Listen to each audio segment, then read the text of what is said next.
Hello everyone, welcome to our channel বংতনা সোনিয়ানুস। তো এটা হচ্ছে অষ্টমী নাইটের সেকেন্ড পার্ট, যেখানে আমি তোমাদের দেখাবো আমি কোন কোন প্যান্ডেলে গেছিলাম। তো এটা হচ্ছে একটা হাঁসের ওপর থিম করা প্যান্ডেল, যেটা আমাদের বাড়ি থেকে অনেকটা কাছে। তো দেখো এখানে যেহেতু হাঁস দিয়ে আর কি থিমটা করেছে, আর ব্লু লাইট জ্বলছে, খুব সুন্দর লাগছে প্যান্ডেলটা। আমার তো এই প্যান্ডেলটা খুব সুন্দর লেগেছে। আর ঠাকুরের মূর্তিটা তোমাদেরকে এক্ষুনি দেখাবো।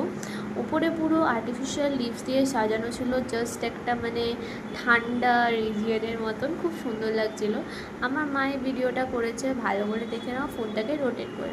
আর এটা হচ্ছে ঠাকুরের একটা সিঙ্গেল ফটো, যেটা তোমাদেরকে আরও ভালোভাবে দেখতে সাহায্য করবে। এটা হচ্ছে আরেকটা প্যান্ডেল, যেটা আর কি পড়াশোনার ওপর বেস করে একটা প্যান্ডেল।